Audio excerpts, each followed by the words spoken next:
কোনো দেশ নাই।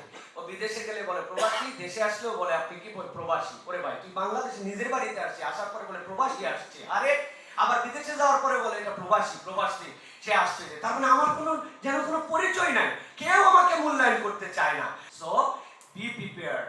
আমার জীবনটা একটা নির্ধারিত সময় পর্যন্ত, সবসময় মানুষের সচ্ছলতা এবং সুস্থতা থাকে না, এটাকে যেন আমরা মূল্যায়ন করতে পারি। সারা জীবন প্রবাসে থাকবো, এটা কোনো ভালো স্বপ্ন নয়, ভালো চিন্তা নয়।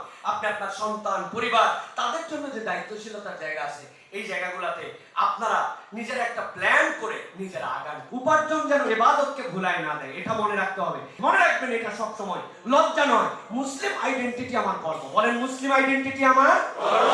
খালি তো বলে গেলাম, প্রেসক্রিপশন কিনে দিলাম। ঔষধটা হচ্ছে সৎ সঙ্গ অবলম্বন করা। আপনার যদি সারাউন্ডিং ভালো না হয়, আপনার আশপাশ যদি ভালো না হয়, আপনি যার সাথে ঘুরেন তার সাথে আপনার সোহবত যদি ভালো না হয়, আপনি 100% খারাপ হবেন। একটা নেতে যেমন তেমন, দুইটা নেতে রাজা।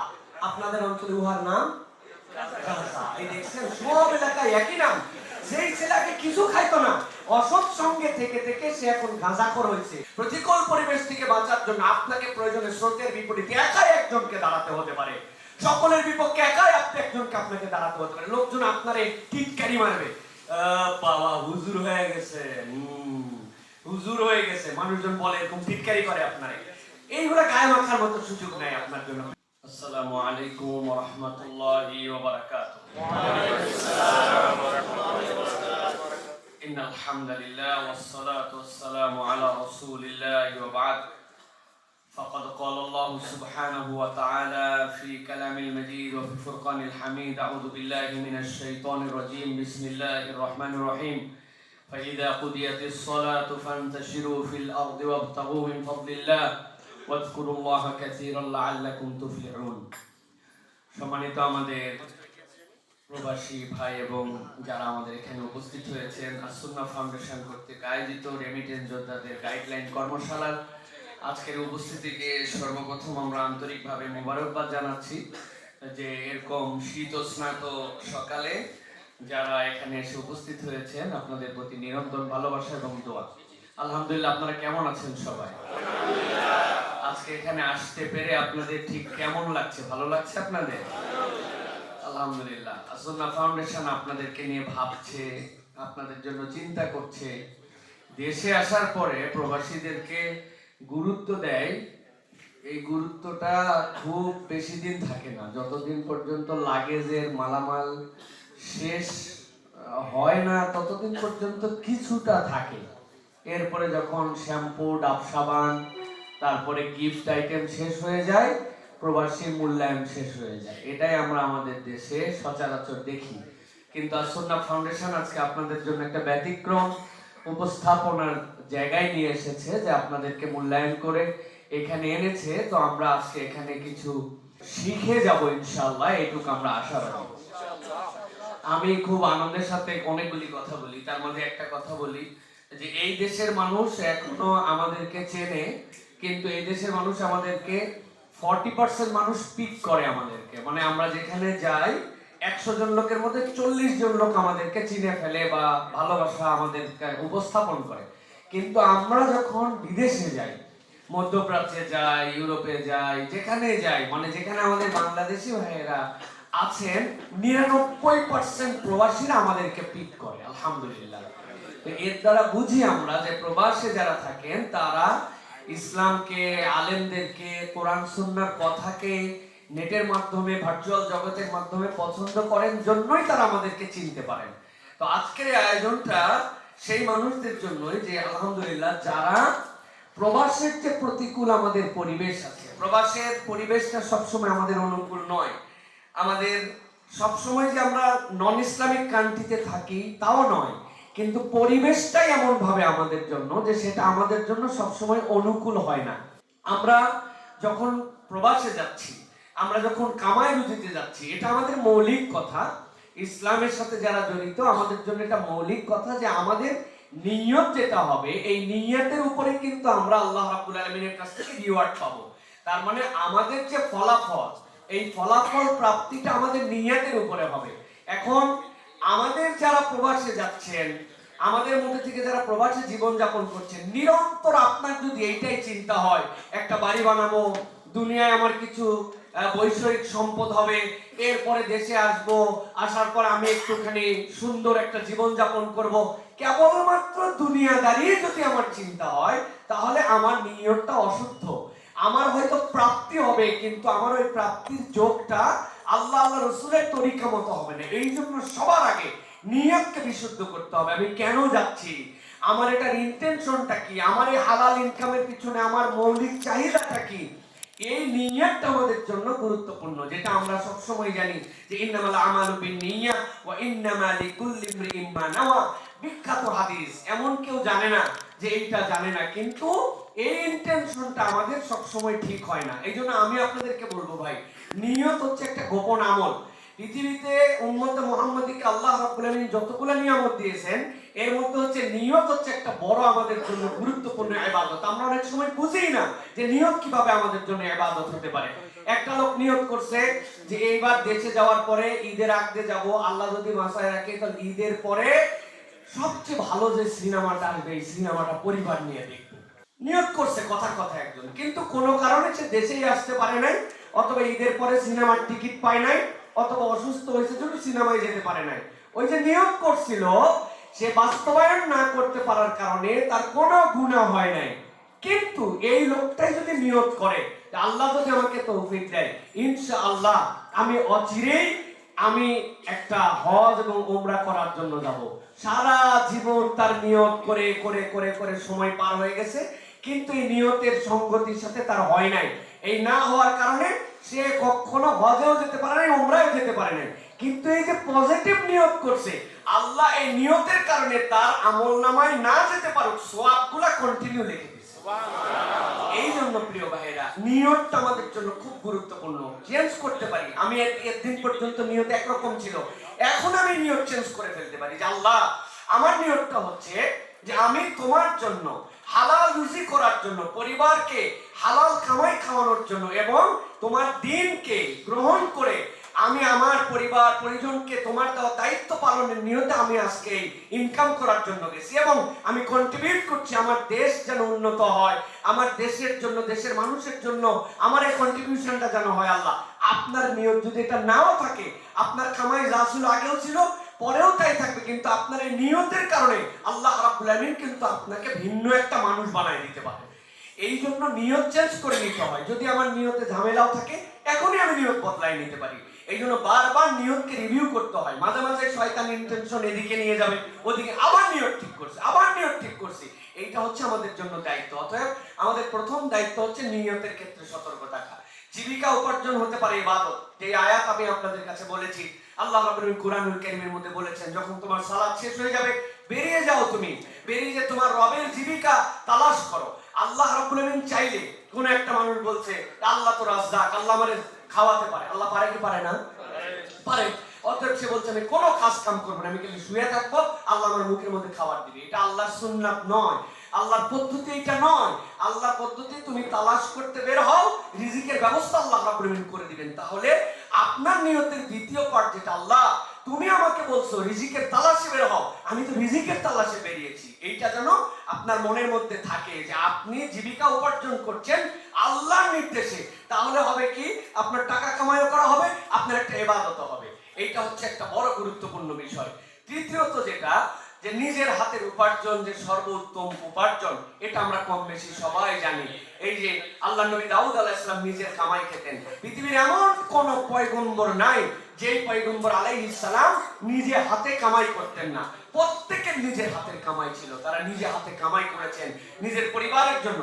অতএব আমি একজন সেই শ্রমিক, আমি একজন সেই মানুষ যেই মানুষটা নিজে হাতে পরিশ্রম করে আমি কামাই করি। সুতরাং এখানে কোনো জব ছোট, কোনো জব বড়, এরকম কিছু নাই। বাংলাদেশের মানুষ বাংলাদেশে আসার পরে টিটকারি করে, বলে ভাই আমি ছিলাম বিদেশে ডিসি, আরেকজন বলে ওসি। ডিসি মানে কি? ডিশ ক্লিনার, এটাকে টিটকারি করে বলে। ওসি মানে কি? বলে অনিয়ন কাটার। আমি গেছিলাম ওই জায়গায়, যাওয়ার পরে আমি পেঁয়াজ রসুনের খেতে চাষ করতাম। ডিসি রে ওসি রে ক্রিটিসাইজ করে, কিন্তু সে জানে না বাংলাদেশে থেকে কোনো ডিসি যদি 2 নম্বর করে দেশ ডুবায়, দেশের টাকা বিদেশে পাচার করে, ওসি যদি 2 নম্বর করে ভুয়া মামলা মিথ্যা মামলাতে ফাঁসায়, ও জাহান্নামের দিকে যাবে।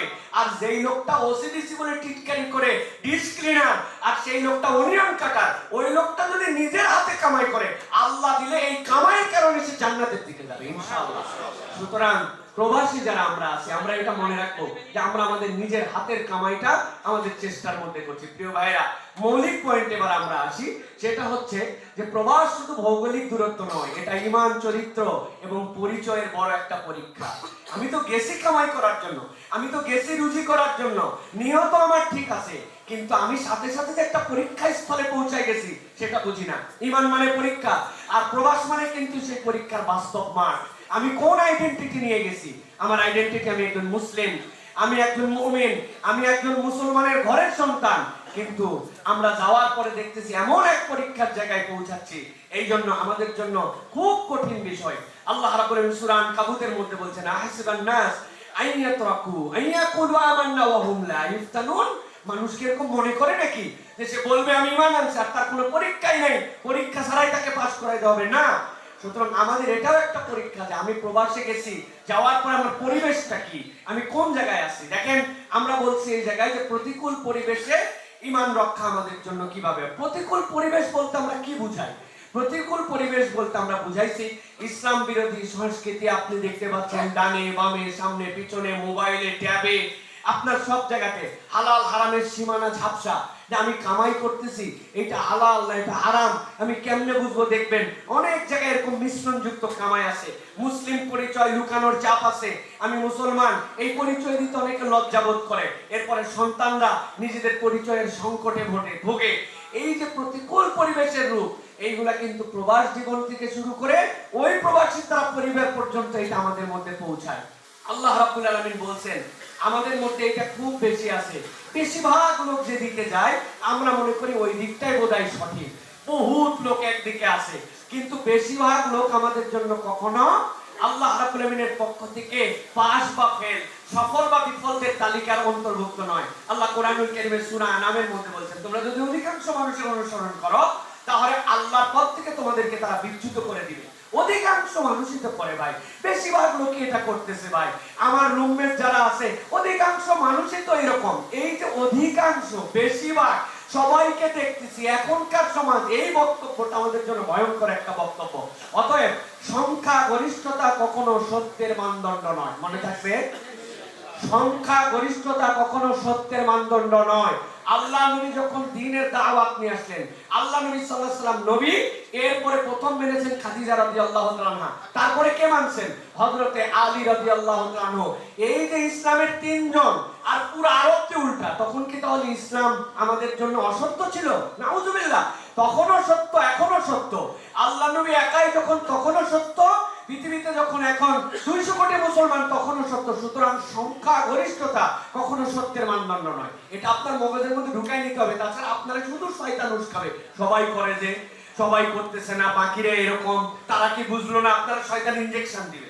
প্রতিকূল পরিবেশ থেকে বাঁচার জন্য আপনাকে প্রয়োজনে স্রোতের বিপরীতে একাই একজনকে দাঁড়াতে হতে পারে, সকলের বিপক্ষে একাই আপনি একজনকে আপনাকে দাঁড়াতে হতে পারে। লোকজন আপনারে টিটকারি মারবে, বাবা হুজুর হয়ে গেছে, হুজুর হয়ে গেছে, মানুষজন বলে এরকম টিটকারি করে আপনারে। এইগুলা গায়ে মাখার মতো সুযোগ নাই আপনার জন্য। প্রিয় ভাইরা, ঈমান রক্ষা এটা হচ্ছে একটা ভিতরের যুদ্ধ, এটা বাহিরের যুদ্ধ নয়। আপনি খেয়াল করবেন, ঈমান শুধু বিশ্বাস নয়, কিন্তু আপনার প্রতিদিনের সিদ্ধান্ত আপনাকে ঈমানের উপরে আপনাকে কিভাবে নিচ্ছে, এটা আপনাকে খুব মনোযোগের সাথে খেয়াল করতে হবে। প্রিয় ভাইরা, ঈমান আমার সিদ্ধান্ত কি, কি খাবো, কাকে বন্ধু বানাবো, কি দেখবো, কিভাবে সন্তান বড় করব, আপনার ঈমানের সাথে এগুলো জড়িত আছে। আমি অনেকবার এই গল্প বলেছি, আবার আপনাদের কাছে বলি। আমি আসতেছিলাম একটা লং ফ্লাইটে, প্রায় 16 ঘন্টার ফ্লাইট। আসার পরে দুবাই বা কাতারে নেমেছি, এরপরে আবার যখন ফেরত আসতেছি, আসার সময় বিমানের উপরে বাংলাদেশে আসবো, এক ছেলে দেখলাম ডানে তাকালো বামে তাকালো, দেখার পরে এরপরে বিমানে অর্ডার করলো। এই যে ছোট ছোট এরকম একটা বোতল পাওয়া যায়, ভদকার বোতল, তারপরে ছোট ছোট এরকম মদের বোতল পাওয়া যায়। এমিরেটসের সেই যারা বিমানে যারা দায়িত্বশীল ছিল তাদেরকে অর্ডার করলো। অর্ডার করে সে মাথা নিচু করে দেখলাম সেইটা খেলো। আমি ছবি তুলছিলাম এটার, ওই ছেলের ছবি ছাড়াই সেই ছবিটা আমার কাছে এখনো সংরক্ষিত আছে, এটা বোঝানোর জন্য যে সে মানে 35,000 33,000 ফিট উপরে আছে, চিন্তা করতেছে যে 33,000 ফিট উপরে তো আল্লাহ রাব্বুল আলামিন দেখেন, এত উপরে ফেরেশতা যাইতে পারে বলেন? এই জন্য সে জীবনে হয়তো দেশে থাকতে বাপ মায়ের সামনে অন্যদের সামনে একটা সিগারেট পর্যন্ত খাইতে পারে না, কিন্তু চিন্তা করছে যে ফ্লাইটের টিকিট কাটছি, যা ইচ্ছা তাই পাওয়া যায়, অতএব একটু বিয়ার এখানে খেয়ে নিলাম, এখানে একটুখানি অন্য কিছু খেয়ে নিলাম। ইভেন আমি মালয়েশিয়া থেকে আসার সময় দেখছি র্যান্ডম সব আমাদের প্রবাসী ভাইরা ডানে বামে তাকায়া এরপরে ধুমায়া ধুমায়া সবগুলা বিয়ার অর্ডার করতেছে, বিয়ার খাচ্ছে। এটা কেন হয়? যে উনি ঈমান শুধু বিশ্বাসের মধ্যে নিছে যে আমি মুসলমান অথবা আমার ঈমান ঠিক আছে, আর বাকিটা সে কর্মের মধ্যে যে ঈমানের অনেক প্রতিফলন আছে এইটা সে হিসাবের মধ্যে নেয় না। এই জন্য আমি কি খাবো, কার সাথে ঘুরবো, কে আমার বন্ধু হতে পারে, বন্ধু মানে রুমমেট সবসময় বন্ধু হয় না, কাজের লোক সাথী কেবল বন্ধু হয় না, একসাথে 10 বছর থাকার পরে বন্ধুত্ব হয় না মানুষের, কিন্তু অনেক দূরে থাকার পরে মানুষের বন্ধুত্ব হয়। অতএব বন্ধুত্ব একটা ভিন্ন জিনিস প্রিয় ভাইরা, এই বিষয়গুলো আমাদের জন্য ভিতরের যুদ্ধ, এটা আমাকে সব সময় সতর্ক রাখতে হবে প্রিয় ভাইরা, তাছাড়া আমি কখনো ঈমানের উপরে টিকে থাকতে পারবো না। রাসূল সাল্লাল্লাহু আলাইহি সাল্লাম বলেছেন, ইয়াতি আলান নাস জামান আস-সাবিরু ফীমা লা দীনিহি, আল্লাহ নবী সাল্লাল্লাহু আলাইহি সাল্লাম বলছেন যে দ্বীনের উপরে সবর করে থাকা শেষ জামানায় এমন একটা সময় আসবে যে ওই মানুষটা আলাল জামর, নবী বলছেন যে হাতের উপরে যদি কয়লা রাখো এটা যে বাস্তব কঠিন, তোমার ঈমান রক্ষা করা কঠিন হবে। নবীজি এই কথা বলে গেছেন, তাহলে আমি কেমনে ভাবতেছি যে আমার ঈমান কোনো ব্যাপারই না, অটোমেটিক আমার ঈমান থেকে যাবে। সুতরাং এটার জন্য আমার প্রচেষ্টা লাগবে প্রিয় ভাইরা, প্রত্যেকদিন কমসে কম, এটা 5 মিনিট তো আসলে সময় না, কিন্তু তারপরে বোঝানোর জন্য বলছি 5 মিনিট আমাদের অন্ততপক্ষে কোরআনুল কারীমের সাথে টাচে আমাদের থাকতে হবে। শিফাউল লিমা ফিস সুদূর, কোরআন ছাড়া আমার আত্মাকে কেউ ঠিক করতে পারে না। এই পৃথিবীতে মানুষ দুই ভাবে খায়, একটা খায় হচ্ছে সে তার শরীরকে ঠিক রাখার জন্য মুখ দিয়ে, আরেকটা নাক দিয়ে, নাক দিয়ে অক্সিজেন নেয় আর মুখ দিয়ে তার খাদ্যগুলি খায়। কিন্তু আরেকটা খাবার, যে এই খাবারটা না থাকলে তার আত্মা মরে যায়, আত্মা জৈবিক এরকম কিছু খায় না, কুলির রূহ মিন আমরি রাব্বি, আল্লাহর পক্ষ থেকে আপনার আত্মা আসছে, আমার আত্মা আসছে। সুতরাং ওই আত্মাকে যদি আমরা ঠিক রাখতে চাই, তাহলে ওই আত্মার খাদ্য হচ্ছে আল্লাহ রাব্বুল আমিনের দেওয়া পথ্য। এটা কি? আল্লাহ রাব্বুল আমিনের কালাম, এটা হচ্ছে আমাদের জন্য একটা খাদ্য। আমি আমার আত্মাকে যতই মনে করি বাহ আমি চনমনে আছি, আমি অনেক প্রফুল্ল আছি, আমি অনেক ঠিক আছি, আপনার আত্মা ঠিক থাকবে না যদি আত্মার খাদ্য আপনি না দেন। আত্মার খাদ্য কি? আল্লাহর জিকির, আল্লাহর কোরআন। সুতরাং প্রত্যেকদিন আপনাকে শপথ করতে হবে যে আমি কোরআনের কাছে থাকবো। এটা হার্ড কপি পড়লে বেশি ভালো, মোবাইল থেকে পড়া যায়, তবে হার্ড কপি পড়ার একটা বরকত আছে। এই মাসহাফের সাথে সম্পর্ক হলে আমাদের জন্য এটা গুরুত্বপূর্ণ। এরপরে সপ্তাহে একদিন আত্মমূল্যায়ন আমাদের জন্য আছে, যেটা আমি বলছি আমার ঈমান কি আপোষ করছে কিনা। এই আত্মমূল্যায়নটা অনেক গুরুত্বপূর্ণ। ঈমান আপোষ করে, ঠিক আছে একটু মিথ্যা বলাই লাগে, হ্যাঁ একটুখানি 2 নম্বরই করাই লাগে, একটু চালাকি করাই লাগে, একটু কাজে যখন গেলাম সেই হিসাব মেলানোর জন্য একটু মধ্যে রেস্টের নামে ফাঁকি দেওয়া লাগে। এই যে নানান কিছু আছে যেগুলো আমাদের জন্য, আমার ঈমান কি আপোষ করছে কিনা এটা ডিটেইলস এখন বলতে পারছি না, কিন্তু জাস্ট পয়েন্ট আপনারা মনে রাখবেন যে সপ্তাহে একদিন আত্মমূল্যায়ন করতে হবে। এসার পরে আপনি বসছেন চুপচাপ, অথবা ফজরের পরে বসছেন, কোনো এক সময় নিরিবিলি আপনার জন্য 15টা মিনিট আপনাকে সিলেক্ট রাখতে হবে যে আমি একটু হিসাব করব যে আমার ঈমানের অবস্থাটা এখন কি আছে, সপ্তাহে নামাজের অবস্থা আমার কি ছিল, তেলাওয়াতের অবস্থা কি ছিল, জিকির আজকারের অবস্থা কি ছিল, গুনাহ কোনগুলা করেছিলাম, গুনাহ কোনগুলা বাদ দেওয়ার জন্য চেষ্টা করেছিলাম, আমার ঈমান কি আপোষ করতেছে নাকি ঈমানের জায়গায় অবিচল আমি আছি, এটা আপনাকে হিসাব করতে হবে প্রিয় ভাইরা। আখলাক এবং চরিত্র, এটা একটা নীরব দাওয়া আমাদের জীবনে। দেখেন প্রবাসে মানুষ ইসলাম দেখে মুসলমানের মাধ্যমে, যারা মুসলিম দেশে আছেন, মুসলিম প্রধান দেশে আছেন সেটা একটা ভিন্ন কথা, কিন্তু বাকিটা দেখেন মুসলমানের মাধ্যমে তারা দেখে যে সৎ কিনা, স্বয়ং অনুবর্তী কিনা, আমানতদার কিনা, সহানুভূতিশীল কিনা। এইটা কিন্তু মানুষ ইসলাম কোরআন হাদিস পড়ে দেখে না, ব্যক্তিকে দেখে ইসলাম দেখে। এটা কিন্তু আমাদের জন্য অত্যন্ত গুরুত্বপূর্ণ বিষয় প্রিয় ভাইরা। এই জন্য আমি কেবলমাত্র একজন আয় করা মানুষ, কেবলমাত্র শ্রমজীবী, কেবলমাত্র প্রবাসে খাটতেছে এরকম না, আমি একজন মুসলিম হিসেবে প্রতিনিধিত্ব করতেছি, এটা যদি আপনার ভিতরে থাকে তাহলে আপনি একটা ভিন্ন রকম ফিলিংস নিয়ে আপনি নিজেকে উপস্থাপন করতে পারবেন। আপনি সৎ কিনা আপনাকে এটা চেষ্টা করতে হবে যে আপনার নিজের ক্ষেত্রে আপনি নিজে মূল্যায়ন করেন কিনা। আমি এইগুলো পড়তে যাচ্ছি না এখন, কিন্তু এই একটা জিনিস মনে রাখবেন, রাসূলুল্লাহ সাল্লাল্লাহু আলাইহি ওয়াসাল্লাম বলেছেন খায়রুকুম আহসানুকুম খুলুকা, তোমাদের মধ্যে সর্বোত্তম সে চরিত্রের দিক দিয়ে সর্বোত্তম যে। এই চরিত্র সকলে মূল্যায়ন করে সার্টিফিকেট আপনাকে দিতে আসবে না। চারিত্রিক সার্টিফিকেট তো অনেক আমরা নিয়েছি আগে যাওয়ার সময়, চেয়ারম্যান সাহেবরা আমাদেরকে লিখে দিয়েছেন চারিত্রিকভাবে ভালো, দেশ এবং জাতির কোনো অকল্যাণ তিনি করেন নাই আমার জানা মতে। এই জ্ঞাত সারের সার্টিফিকেটের কোনো মূল্যায়ন আল্লাহর কাছে নাই। আল্লাহর কাছে মূল্যায়ন যে আমি সৎ কিনা, আমি আমানতদার কিনা, আমি মুসলিম হিসাবে একজন দায়িত্বশীল কিনা, এই চারিত্রিক সার্টিফিকেটটা আল্লাহ রাব্বুল আলামিনের কাছে সবচেয়ে মূল্যায়িত হবে প্রিয় ভাই। এই জন্য এই ক্ষেত্রে আমাদের সবসময় মনে রাখতে হবে এই জিনিসটা। আমাদের এই ক্ষেত্রে আমরা করণীয়টা কি করব? এই যে আমরা আগের পয়েন্টে যে ছিলাম, এই ক্ষেত্রে আমাদের করণীয়টা আমাদের জন্য যে কর্মস্থলে আপনি আপনার জীবনে একটা ইসলামিক চরিত্র বেছে নেন, যে আমি এমন একটা আইডেন্টিটি নিয়ে চলবো যে এটা আমার জন্য, আমার আশপাশের সকলের জন্য সেটা মানুষ জানবে এই মানুষটা সৎ, এই মানুষটা মিথ্যা কথা বলে না, এই মানুষটা তার আচরণে সৎ, এই মানুষটা কাউকে ধোঁকা দেয় না, এই মানুষটা আমানতদার। আপনাকে এরকম একটা আইডেন্টিটি প্রতিষ্ঠিত করতে হবে। আমার তো 4টা মেয়ে, আমার মেয়েদের মূল্যায়ন করে আমি দেখছি যে আমার একটা মেয়ে আছে যে মেয়ে কখনো মিথ্যা কথা বলে না, ইয়ার কি করেও মিথ্যা কথা বলে, ওর তবিয়তের মধ্যে এটা নাই। আমরা এখন নিজেরাই ভয়ে ভয়ে থাকি যে এই কালচারটা তার মধ্যে যেন থেকে যায়, কিভাবে এটা রাখা যায়। সে ভয়ে হোক, আকাঙ্ক্ষায় হোক, লোভে হোক, ধরেন তাকে অনেক বকাবো, সে মিথ্যা কথা বলে না, সে মিথ্যা কথা বলতে জানে না, শিখে নাই সে। এইটা আমি বোঝানোর জন্য বলছি যে আপনার আমার ভিতরে এরকম কতগুলো চরিত্র আছে, আপনাকে একটা আইকনিক জিনিস বেছে নিতে হবে। আলহামদুলিল্লাহ দুনিয়ায় এসপার ওসপার হয়ে যেতে পারে, আমি অসৎ না, আমি মিথ্যা কথা বলতে পারি না, আমি কখনো ধোঁকা দেই না, আপনার চারিত্রিক স্বকীয়তা এটা আল্লাহর কাছে আপনি উপস্থাপন করতে পারবেন। সুতরাং আপনার একটা চরিত্র বেছে নিতে হবে। আমি যদি একটা বলছি, কিন্তু আপনি এরকম ভাবে অনেকগুলাই নিজের মধ্যে নিতে পারেন, কিন্তু আপনার নিজের কাছে ওটা সিলেক্টেড থাকবে যে আমি কি আজকে ইসলামের ভালো প্রতিনিধি ছিলাম কিনা। এটা আপনার মন আপনাকে সায় দিবে যে আমি কেবল প্রবাসে ডলার কামাই করতে, রিয়াল কামাই করতে, আমি ইউরো কামাই করতে, আমি দিরহাম কামাই করতে, দিনার কামাই করতে আসি নাই, আমি দিনও কামাই করতে আসছি। আল্লাহর কাছে আমার এই দিনগুলা যে পার হয়ে যাচ্ছে, আল্লাহর কাছে যে বলতে পারবো না যে 25 থেকে 40 আল্লাহ 15 বছর প্রবাসে ছিলাম, অথবা এটার হিসাব বোধহয় আল্লাহ নিবে না, না, ওই দিনগুলোর হিসাব আল্লাহর কাছে আমাকে দিতে হবে। সেই ক্ষেত্রে আমি আইকনিক কোন একটা চরিত্রের মধ্যে আমি থাকবো। এইবার দেখেন প্রতিকূল পরিবেশে চরিত্র রক্ষার জন্য আপনাদেরকে কতগুলা টিপস বা কতগুলা বিষয় বলি প্রিয় ভাইরা। আল্লাহ কোরআনে আমাদের জন্য জানিয়েছেন ওয়ালা তাকরাবুজ জিনা ইন্নাহু কানা ফাহিশাতাও ওয়া সাআ সাবিলা। আল্লাহ অনেক গুনাহ থেকে নিষেধ করেছেন।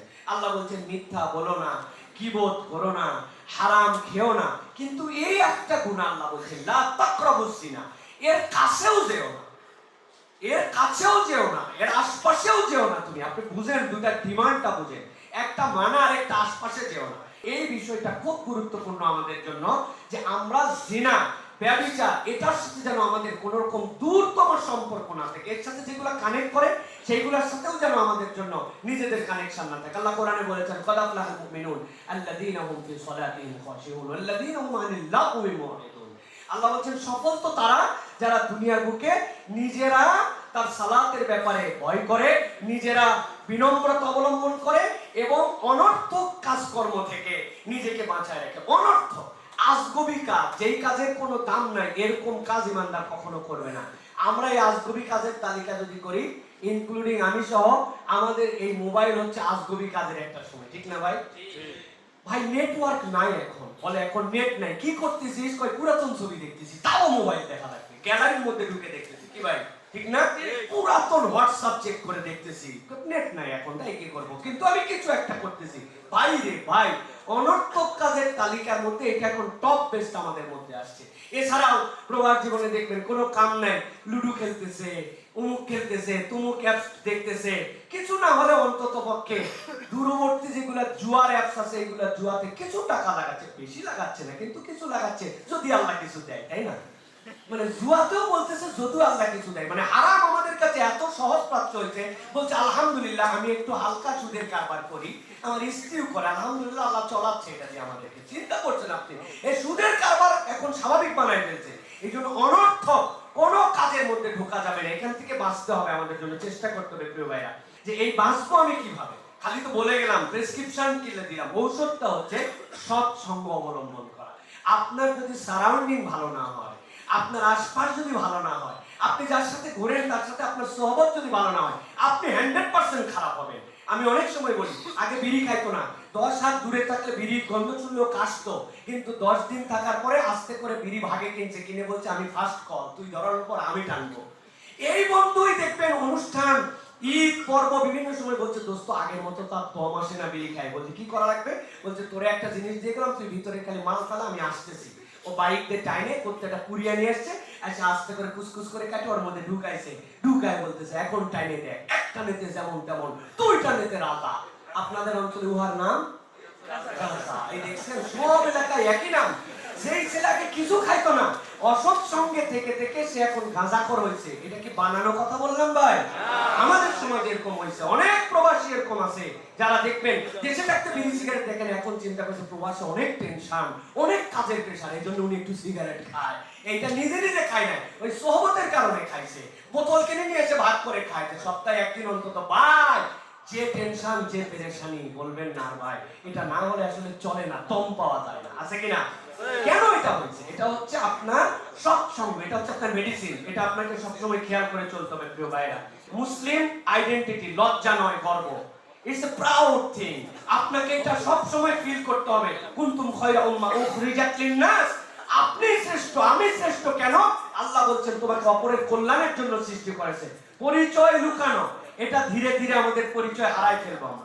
আমরা যদি পরিচয় লুকাই যে আমি মুসলিম, এই পরিচয় আমার কাছে কেমন না, আমার মুসলিম পরিচয় দিতে একটু লজ্জা লাগে, একটু শাই ফিল করি যে আমি একজন মুসলিম, আমার মুসলিম আইডেন্টিটি প্রকাশ করতে আমার কেমন কেমন যেন লাগে। মনে রাখবেন, এইটা ধীরে ধীরে আপনার পরিচয় আপনি হারাই ফেলবেন। নাম বদলায় ফেলে, নাম হচ্ছে মোহাম্মদ নজরুল ইসলাম, কিন্তু এই নামে পরিচয় দেয় না, উনি নাম নিজে হৃদয়, আছে না? হৃদয় ওনার নাম। বাপ রে বাপ, কি একটা নাম উনি রাখছে। হৃদয় খারাপ না বলতেছি না, কিন্তু কেন এটা রাখছে? এমন একটা নাম রাখছে, উনি আসলে কি এটা যেন তার দ্বারা বোঝা না যায়। এই যে আমাদের সালাম না দেওয়া, আমি সালাম দিচ্ছি না, ইসলামিক পোশাক এড়িয়ে যাওয়া। আপনি হ্যাঁ শার্ট পরেন, প্যান্ট পরেন, আমি অনইসলামিক পোশাক বলছি না, কিন্তু আপনি কোন সময় টুপি মাথায় দেন না, ব্যাপার কি? আপনি কোন সময় জুব্বাটা পড়তে আপনার লজ্জা লাগে, ব্যাপার কি? জুমার দিনে পর্যন্ত আপনি আইডেন্টিটি নিয়ে যান না, ব্যাপারটা কি? এইটার কারণ হচ্ছে যে আপনি আপনার এই পোশাককে এড়িয়ে চলার মাধ্যমে আপনি ধীরে ধীরে আপনার আইডেন্টিটি হারাই ফেলছেন। মনে রাখবেন, এটা সব সময় লজ্জা নয়, মুসলিম আইডেন্টিটি আমার গর্ব। বলেন মুসলিম আইডেন্টিটি আমার গর্ব, মুসলিম আইডেন্টিটি আমার গর্ব, আই এম মুসলিম, এটা হচ্ছে আমার প্রাউডের জায়গা। আলহামদুলিল্লাহ, আলহামদুলিল্লাহ। সুতরাং করণীয় কি? দেখেন আমি কতগুলো ছোট্ট টাস্ক দিয়েছি। প্রকাশ্যে সালাম দেওয়ার অভ্যাস করেন, গণ সালাম। ওরে বাবা রে বাবা, এই লোকের দেখা হলে সালাম দেয়, বিরক্তের পর্যায়ে নিয়ে চলে গেছে যে সালামকে।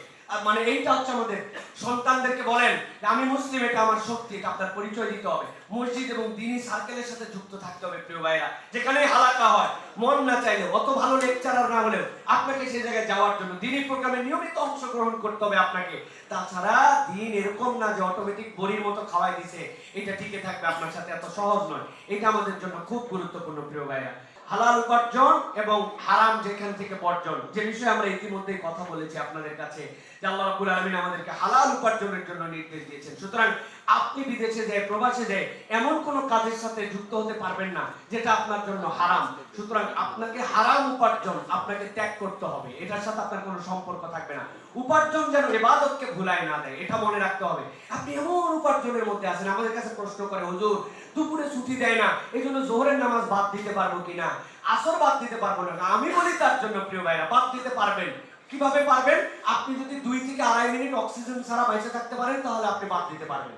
আপনার যখন নামাজ বাদ দিতে মন চায়, পিছন থেকে এক বন্ধুকে ডাকতে বলবেন, না কার বুকটা ঠাইছে, ধর ধর ঠাইছে আমাকে, বেটা তুই তো কিনে খাস বাজারের যেগুলো জিনিস, সেগুলো মুখ দিয়ে, কিন্তু অক্সিজেন তো তুই কিনে খাস না। তাহলে অক্সিজেন যে আল্লাহ রাব্বুল আলামিন দিল, ওই আল্লাহ তোর জন্য সালাতের নির্দেশনা দিল, ফরজ হুকুম দিল, তুমি আল্লাহর হুকুম বাদ দিয়ে তুমি বাকি কামাই চিন্তা করো কেমন করে? এটা তো একটা বেকুবের চিন্তার মধ্যে আমরা পড়ে যাবো। তাহলে এই জন্য আমাদের মনে রাখতে হবে, কখনো উপার্জন যেন আমার ইবাদতকে ভুলায় না দেয়। এই যে পুরা জীবনটা আমরা কামাই রোজগারের মধ্যে নিজেরা ব্যয় করলাম নিজেদের, এরপরে যে আমরা দেশে চলে আসবো, একটা প্ল্যান করি, এই প্ল্যানের সাথেও আপনাদের কিছু বাস্তবতার প্ল্যান রেখেন। দেশে এমন অনেক অভিভাবক আছে, স্ত্রীর কাছে টাকা পাঠায় রাখছে, বাপ মায়ের কাছে টাকা পাঠায় রাখছে, আসার পরে দেখে হাওয়া কিচ্ছু নাই। একটা অমুককে বিশ্বাস করেছিল, তমুককে বিশ্বাস করা খারাপ নয়, তবে আল্লাহ রাব্বুল আলামিন বলেছেন মুসলমান ইমানদার কখনো এক গর্ত থেকে দুইবার কখনো ধ্বংসিত হবে না। সুতরাং আপনি আপনার নিজের জন্য প্ল্যান, নিজের জন্য কিভাবে আপনি স্বাবলম্বী হতে পারেন, সারা জীবন প্রবাসে থাকবো, এটা কোনো ভালো স্বপ্ন নয়, ভালো চিন্তা নয়। আপনি আপনার সন্তান, পরিবার, তাদের জন্য যে দায়িত্বশীলতার জায়গা আছে, এই জায়গাগুলোতে আপনারা নিজের একটা প্ল্যান করে নিজেরা আগান। প্রিয় ভাইরা, আমি এই জন্য আপনাদের কাছে বলবো যে আল্লাহ রাব্বুল আলামিন আপনাদের দ্বারা আমাদের এই দেশকে, আমাদের এই বাংলাদেশকে, আপনাদের পরিবারকে যেভাবে প্রস্ফুটিত করতেছেন, এটার মূল্যায়ন কেউ করে না ভাই। শাইখ আহমদুল্লাহ বলবেন আপনাদের কাছে, আজকেও নিশ্চয়ই শাইখ দেখে নিয়ে কথা বলবেন, প্রবাসীদের কোনো দেশ নাই। ও বিদেশে গেলে বলে প্রবাসী, দেশে আসলেও বলে আপনি কি প্রবাসী। ওরে ভাই, তুই বাংলাদেশে নিজের বাড়িতে আসছি, আসার পরে বলে প্রবাসী আসছে। আরে আবার বিদেশে যাওয়ার পরে বলে এটা প্রবাসী, প্রবাসী সে আসছে। তার মানে আমার কোনো যেন কোনো পরিচয় নাই, কেউ আমাকে মূল্যায়ন করতে চায় না। ওই এয়ারপোর্ট থেকে শুরু করে সব জায়গায় অবমূল্যায়নের জায়গা। একটা এনআইডি কারেকশন করতে যাবে, একটা পাসপোর্টের তার কাজ করতে যাবে, কেউ তার মানুষ হিসেবে গণে না, এরকম ব্যবহার তাদের সাথে করে। অথচ এই মানুষগুলো সবচেয়ে বেশি আমাদের জন্য অবদান রাখছেন, অনন্য অবদান রাখছেন। আমি এই জন্য বলবো, কে মূল্যায়ন করলো, কে করলো না, এটা গুরুত্বপূর্ণ অনেক ক্ষেত্রে, কিন্তু আপনি নিজে নিজেকে মূল্যায়ন করছেন কিনা এটা একটু ভেবে দেখেন। খালি মানুষের মূল্যায়নে ভাবতেছেন, আপনি আপনার নিজেকে মূল্যায়ন করছেন? আপনার শরীরের অবস্থা কি, কামাই রুজি এতদিন করলেন, আয় ব্যয়ের হিসাব কি, আপনি এরপরে চেক এন্ড ব্যালেন্সের অবস্থা কি, কতদিন আপনি কি করবেন? So be prepared. আমার জীবনটা একটা নির্ধারিত সময় পর্যন্ত, সবসময় মানুষের সচ্ছলতা এবং সুস্থতা থাকে না, এটাকে যেন আমরা মূল্যায়ন করতে পারি। এবং সবচেয়ে বড় মূল্যায়নের জায়গা, আমরা যেন আমাদের প্রবাসী জীবনে থাকা অবস্থাতেও আমরা যেন ঈমান, তাওহীদ, আমার আইডেন্টিটি, এইটা নিয়ে যেন চলতে পারি। আল্লাহ যেন আমাদেরকে চলার তৌফিক দান করেন। হাযা মা ইনদি ওয়াল ইলমু ইনদাল্লাহ।